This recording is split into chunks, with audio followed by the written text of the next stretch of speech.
Good morning, everybody. I'm going to talk about clothes. Well, clothes are valuable. They were much more valuable back in Jesus' day.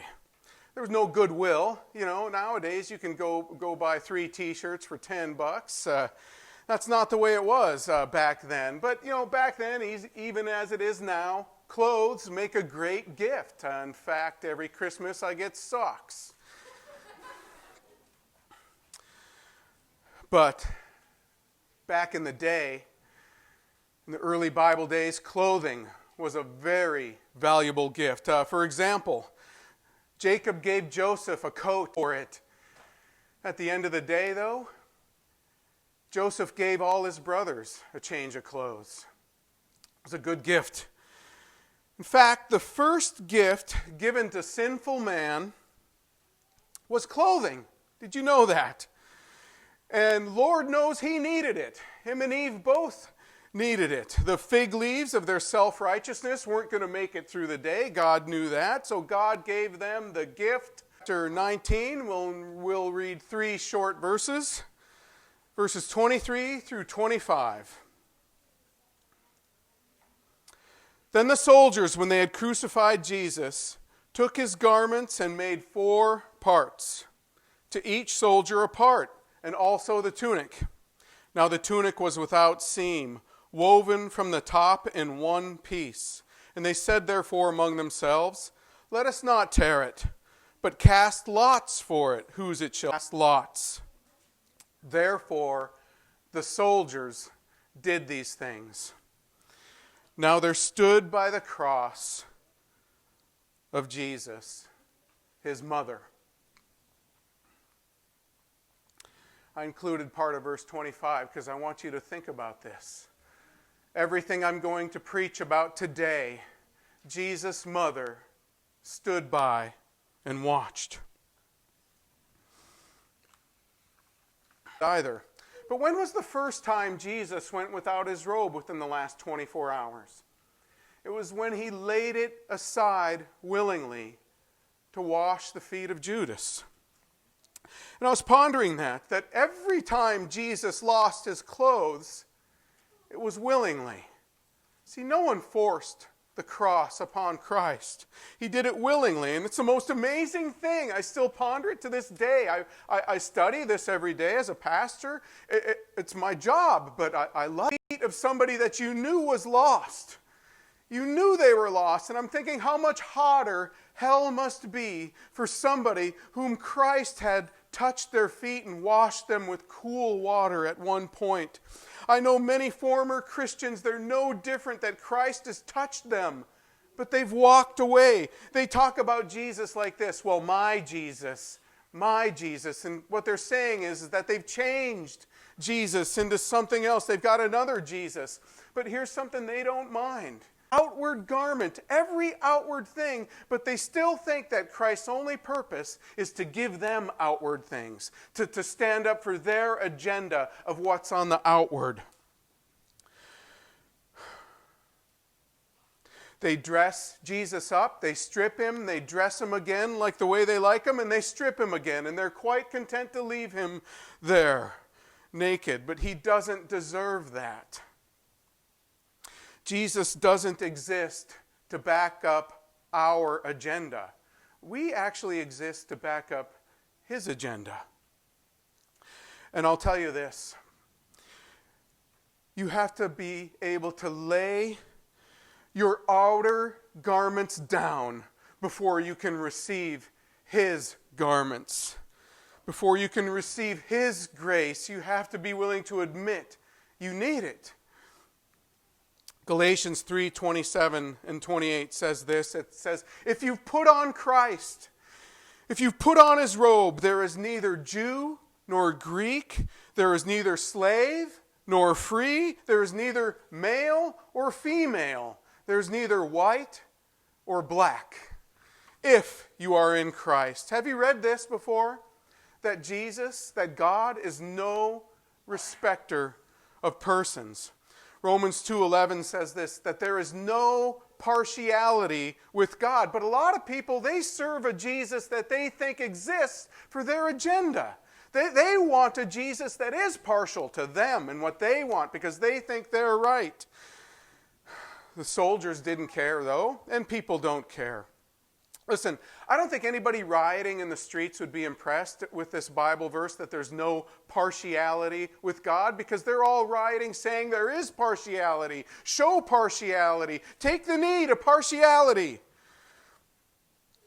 I think if Christ walked into Seattle or D.C. or even here in Greenfield, I think he'd be crucified all over again if they could get their hands on him by people who claim to represent him. If they did, it would just be another day, actually, of man being brute human beings, which they're quite good at, acting out in a way with no care to the eternal consequence of their actions. Mark 15:20 says, when they mocked him, they took off the purple robe from him and put his own clothes back on him and led him out to crucify him. So there it is. They stripped him, they dressed him up, they stripped him again. And I think a lot of people are still doing that today. They'll dress up Jesus to back up whatever point they want to make. But you know what? What the soldiers kept encountering, something very powerful as they stripped Jesus and as they dressed him up again. There's something very powerful that had to do with Jesus and his clothes. It wasn't sight, it wasn't sound, it was breathe through your nose. It was the smell. It was spikenard. It was perfume. And lots of it. I wonder what the soldiers thought of this while they were tearing his clothes into 4 pieces. They're thinking, somebody loves him. Somebody loves this guy. What is this about? And I was pondering this, that Jesus could smell it too. You know, Jesus knew that the people who were crucifying him hated him. The mobs hated him. It's not that they'd never received anything good from Jesus in their life. You know, lots of those people ate of the bread. Lots of those people may have known somebody that was healed. But at the end of the day, the mob turned on Christ because Christ refused to take up their agenda. But these soldiers, they smelt this spikenard even as they were killing him. But Jesus knew this. He smelt it too, that there were a few people, just a few, that loved him dearly. Jesus' garments soaked in perfume. It's not the first time. I can imagine this when Jesus was a toddler, that his mother spoiled him quite a bit with the frankincense and myrrh that was gifted to him. You remember that? I bet you he was the nicest smelling boy around. I believe heaven, wherever Jesus goes, is going to smell beautiful. I don't think heaven is just sights and sounds and feelings. I think there's going to be a smell, and I think it's going to be a fragrance that's beautiful. Even Christ, on his worst suffering day ever, on his worst day, his clothing, even while it was being torn, had the most beautiful smell, torn to rags. And I was pondering this. I wonder if that's one of the reasons that they wanted it. You know, these guys fighting over it. I want that.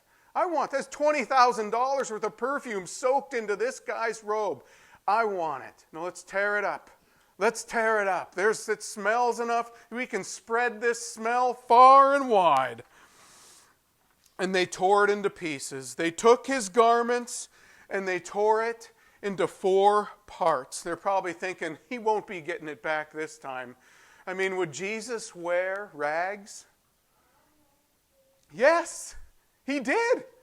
Christ had worn rags before, his swaddling clothes.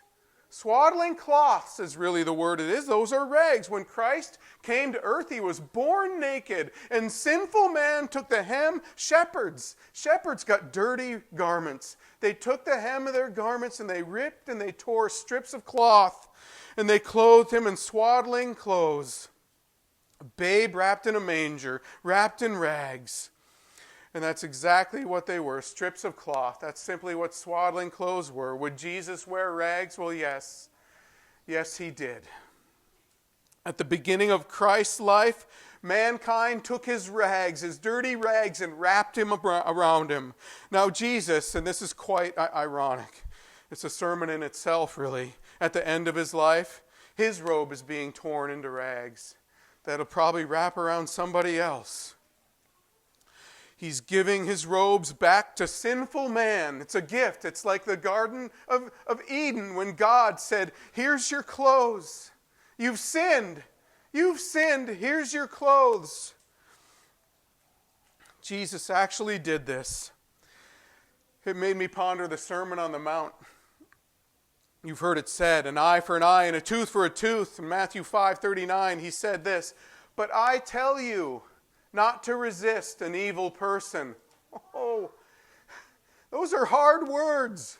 Those are hard words, Jesus. Could you do that? Not resist an evil person? Jesus said this, whoever slaps you on the right cheek, turn them the other also. And if anyone wants to sue you and take away your tunic, give him your coat also. And this is what's happening to Jesus. They took his robe, they tore it up. He's going to give him his tunic also. I was pondering Christ losing his outer garments to those who mocked and hated and crucified him.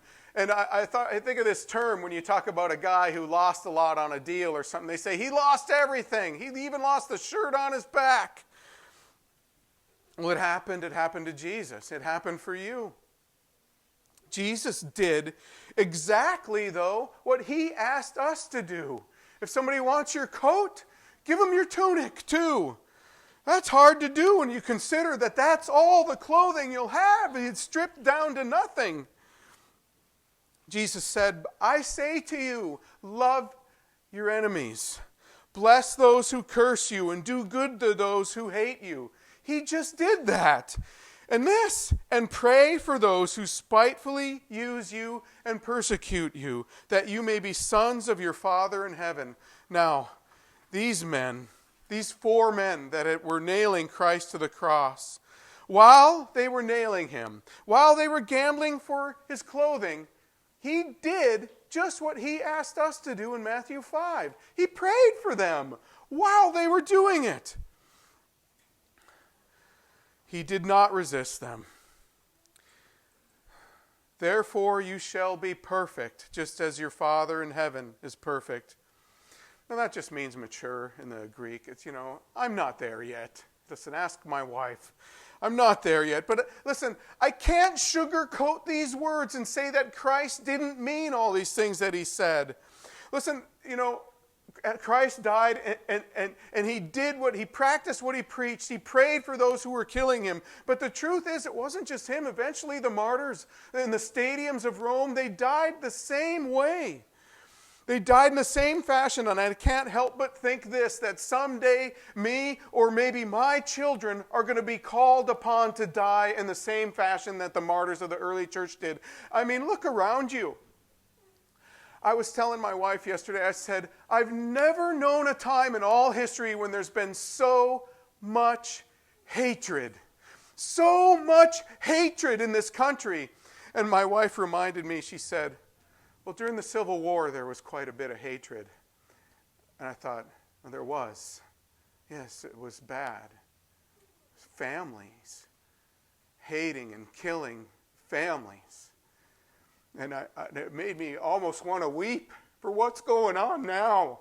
Is that where we're headed? Are we going to get to that point now? People are going to be so about their agenda that we're going to see millions of people killed, brother killing brother, in this country. We can't say it's never happened. And we know what causes it, and I think some people are quite pleased that they're actually causing this to happen, but at the end of the day, those people will weep. Jesus' own creation turned on him. They took his garments and tore it into 4 parts. They were saying, Jesus' clothes are mine. No, they're mine. Well, let's just tear it up then. Why into 4 parts? Why was it torn into 4 parts? I really don't know. I mean, I know there was 4 soldiers. But spiritually speaking, there's got to be a reason why the 4 parts, and I've got a few thoughts on this, that the message of the gospel is this. It's Christ's righteousness given to you. It's the robe of his righteousness for the world, for those who will receive it. And it's true, after the crucifixion of Christ, the message of Christ's righteousness would travel to the 4 corners of the earth. Upon the 4 winds of the earth, the fragrance of his garment would fill the earth by the 4 witnesses of Matthew, Mark, Luke, and John, which is the perfect word of God. And this gospel, it's found its way to you and to I, that we may know this, that Christ gave everything. Christ with nothing. He carried nothing through death except one thing. And that was this, his righteousness. That's something we could never do.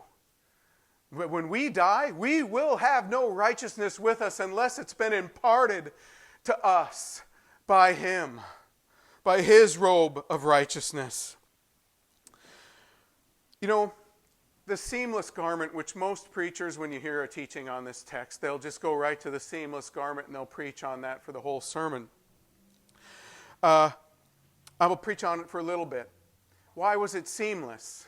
Because I believe it was a testimony of his righteousness. I believe it was a testimony of his high priesthood. It was a testimony of the high priest. It's a good Bible study if you ever want to do it. It shows this. It shows this, that the righteousness of Christ is without beginning and without end. They didn't see that, though, until they stripped it off of him. And they saw that, and they looked closely. When you look closely upon Christ, you see, oh, wait a minute. There's something very, very valuable there. Don't rend it. Don't rend it. On the outer man, Jesus just looked like any other preacher, probably, in that day. But on the inside, on the hidden man of Christ, the hidden man of Christ, his righteousness is untorn, unripped, without seams and without flaws. Here Christ was with nothing of this world, naked and nailed to the cross, and they took even that last bit from him. But here's the truth. It was made known. It was made known that he was the high priest. It was revealed at the end that he had the inner garment of the high priest, not torn, not ripped, fully intact. And just a little rabbit here. The night before, the high priest had disqualified himself by ripping his inner garment. He disqualified himself, put an end to his own religion and his own standing by ripping his inner garment, but with hatred for Christ. But Christ's garment was not ripped. And listen, you and I, our righteousness, it's been damaged a long time ago. It's stained. It's ripped. It's torn. It won't work. The fig leaves of our own self-righteousness will not fly on Judgment Day. Only the righteousness, only the death of the Lamb that provides the clothing that God gives you will suffice. Jesus was and is and now is still the high priest. You know what a priest does? He mediates. You only need one priest right now, by the way. And you know what he's doing right now? He's praying for sinners. He's praying for those who turn to him. He still prays for sinners. It says this in heaven right now. He lives forever to intercede on behalf of us. It took 4 men to crucify Christ, to swing the hammers and run the nails and lift the thing up. Listen, these guys, they were obviously chosen for this job because they were good at it. They'd done it before. What hope can a man like that have for salvation? A brute beast that can crucify another man. What hope can they have for salvation? I'll tell you what they can have. What these guys had. He prayed for them while they were doing it. And you know what? I think they might have taken a second look when they heard him praying. I don't think it stopped them, though. But nevertheless, these men had the prayers of Christ himself while he was being crucified. They had a prayer said for their souls. Jesus said, "Father, forgive them, for they do not know what they do." And they still divided his garments and cast lots. Now later on we'll see this in Scripture, Matthew 27:54. When the centurion and those with him who were guarding Jesus saw the earthquake and the things that had happened, they feared greatly. Here are these guys who had just crucified Christ. It says they feared greatly, saying, "Truly, this was the Son of God." That's salvation. That's salvation happening. So here was Christ crucified with nothing left but his righteousness and his torn garments at the hands of his killers. And some of them, I don't know, all of them, just a few of them, I don't know, it doesn't say. They were still there. They stood in amazement and they looked upon Christ and they changed. They changed. They looked to Christ and they said, "Truly, this is the Son of God." You know, that's evidence. You know people that have been born again. They're changed. They're changed people. And it says this, "And many women who followed Jesus from Galilee, ministering to him, were there, looking on from afar." So even by now the women had moved back. I was thinking, here's Christ hanging on the cross, Christ with nothing. The men had fled. The women had stepped back. Here's Christ with nothing at the end of his life. And I was pondering this. Wait a minute. He's already receiving his reward. He's already received the thief on the cross next to him. He's already receiving those who had crucified him. Some of them are coming to salvation even while he's breathing his last. He doesn't have nothing. He's getting what he wanted. It's you. He set aside every earthly thing and had nothing but death in front of him for you. Now, why do you serve Jesus? For the here and now? Let me tell you why you should serve Christ. So that someday you can behold his face and not be cast out. I believe at the end everybody's going to see him and every knee will bow. But from there, listen, all roads go to God. But where will he send you from there? I pray for this.